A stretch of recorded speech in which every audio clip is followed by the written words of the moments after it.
نږدې 15 کاله وړاندې پر افغانستان د اسلامي امارت واکمنېدو وروسته د امیرالمؤمنین فرمان سره سم د هیواد په لر و بر کې د کوکنارو او نورو نشه یي توکو پر کرکیله بندیز اعلان او بزګرو د حلالو فصلونو کار ته مخه کړه.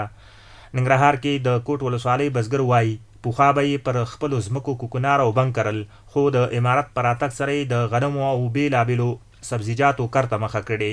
او د ساتنې لپاره دې ورته سړې خونې جوړې شي. زمونږ د زراعت نه د مشرانو نه غوښتنه دا ده چې یو خوړله دلته په دې منطقې کې موږ چې رومیان وکرو، مخکې به پاکستان له لېږله، زموږ سره انتظام نشته دی. یو پاکټ رومیان چې دا اوس موږ د ایران رومیان اخلو په 400 روپۍ باندې، دغه رومیان زموږ په 40 او په 30 پیسه کالم بازار له عرضه شوي دي او خرڅ شوي دي. پیاز لرو خو هغه په 60 او په 15 روپۍ باندې پاکټ دلته زموږ خرڅ کېږي. د هغې وجه دا ده چې موږ دلته هغه سړي خونې او دا شیان نه لرو. دوی د کرنې ریاست غواړي چې د باراني اوبو او نورو اوبو ذخیره کولو لپاره دې ورته چک ډیمونه جوړ او دغه راز د کرنې اوبو لګولو او مالدارۍ په برخو کې ورسره مرستې زیاتې شي. چک ډیمونو ته ضرورت یا نورو داسې رغنده پروژو ته ضرورت دی چې په دې لار کې همدارنګې د زراعت په بخش کې باید د خلکو سره قسم کومکونه وشي، تخمونه ورکول شي او دا ګرین هاوزونه ورته برابر شي تر څو چې دا شیونه ذخیره شي. نو دې ته موږ ډېر زیات ضرورت لرو. موږ د دغې نه غوښتنه د خپل نظام نه غوښتنه ده چې د دهقانانو سره چې ډېر کومک وشي.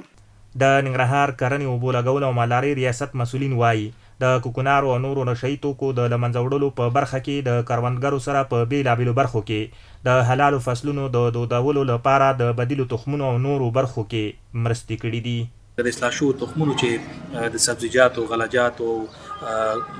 صنعتي او تیلي نباتاتو په مختلفو برخو کې دلته د خلکو سره مرستې شوي دي تر څو دوی وکولی شي د هغه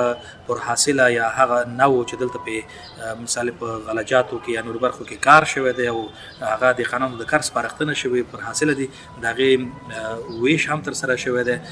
د ننګرهار کرنې ریاست د مسؤلینو په وینا ننګرهار کې د کوکنارو او نورو نشه یي توکو کرکیله صفر شوې او کرنې ریاست هڅه کوي چې بزګرو ته د کوکنارو پر ځای د بدیلو فصلونو رواجولو په برخه کې خپلې مرستې لا زیاتې کړي.